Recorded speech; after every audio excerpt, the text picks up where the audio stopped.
9 months ago, I installed the Adventure Wagon RUV kit. I'm very happy with the performance of this kit. It's well insulated, sound dampened, and very versatile. But it's basic, and while camping in my van, it's become a bit of a cluster. So I've spent the last 14 days building out a galley and cabinets. Let me show you the results. Wait. If you're a professional van builder, a cabinet maker, a carpenter, or you care about every single detail, don't watch this video. It will drive you crazy. I'm an amateur. I've never built out a van before. I've never even built a cabinet before. There are plenty of flaws in here. But it's an honest build. So for the rest of us, let's take a look.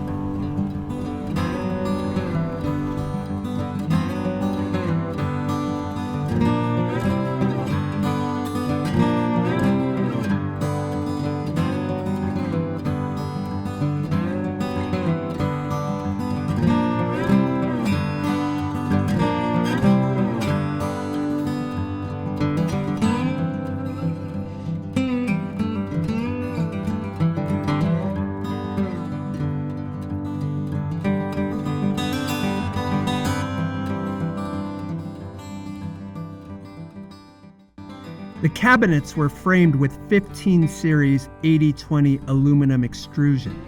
Think of this material as an erector set. It's a little pricey, but easy to work with for an amateur, and super strong, which is an important safety consideration if you're ever involved in an accident. Additionally, it's lightweight, which improves both gas mileage and how the van drives. I cut 1.5 inch by 3/16 thick aluminum angle and drilled holes in the exact center to connect the 80/20 extrusion. Carriage bolts and nylock nuts hold the whole thing together.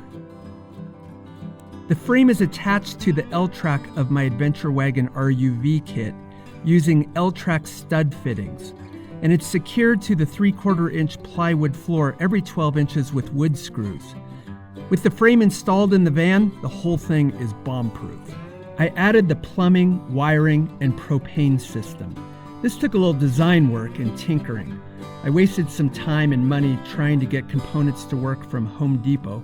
Turns out, quality really matters, and everything in my system came from West Marine, utilizing high-quality yacht components, including Todd holding tanks, SureFlow pumps, and a Worthington aluminum propane tank. Now that I've used the van, there are no regrets with the extra money spent for premium quality.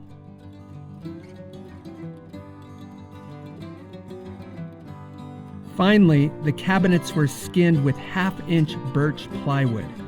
The plywood was attached using stainless steel bolts and T-nuts that drop into the 80/20 aluminum slots and secure themselves with a 1/4 turn.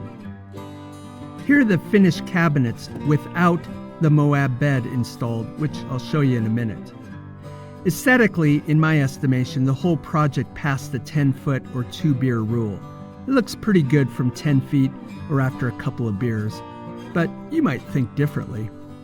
In total, I've had a chance to spend about 60 days in the van, so let me tell you about my 5 favorite features of the van, and then I'll discuss my one very big design compromise. Number 5 favorite feature: sea level tank monitor. Since my fresh and gray water tanks are hidden, with a push of a button I can check my battery level and see if I need to fill or drain any tanks.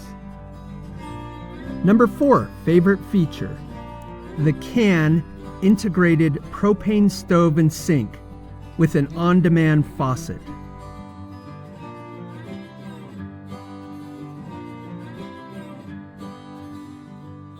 Number 3 favorite feature: Isotherm Cruise Elegance 65-liter refrigerator. Isotherm makes the most energy-efficient refrigerators on the market, and they perform phenomenally. Number 2 favorite feature: S-Spar D2 diesel heater with 2 AirMax ceiling vent fans. Between the two, I've stayed comfortable in 90-degree heat and slept warmly with chilly outside temperatures into the teens. Now my number 1 favorite feature: my Gasland instant propane hot water heater shower. Being able to wash yourself off with hot water after a long hike or muddy mountain bike ride is restorative. Definitely a recommended feature. Finally, let me talk about my one big design compromise. When I laid out the van, I wanted the ability to carry and sleep up to 4 people. And in fact, we have carried and slept 4 people in the van. But to accommodate this, resulted in some design compromises.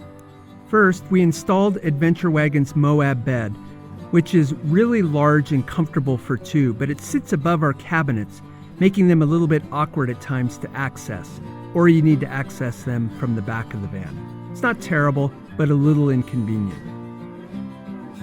That said, there's enough room on the floor for a 2-person cot, so that's how we sleep 4 in the van. And as you can see, it's very roomy when only 2 people are sleeping in the van.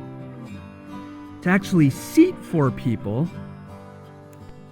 we had to cut down the factory bench seat from 3 wide to a 2-person seat in order to fit it in with the new cabinets.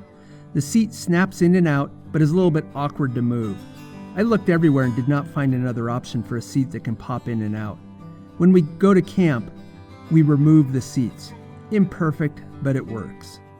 By the way, if you have a great van design with room for 4 that an amateur can install, please link the design in the comments below.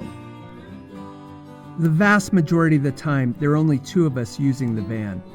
And after about 60 days of use, I've been really happy how the van has performed. It's totally comfortable and has all the comforts we need. Thanks for watching, and put any questions or ideas in the comments section below.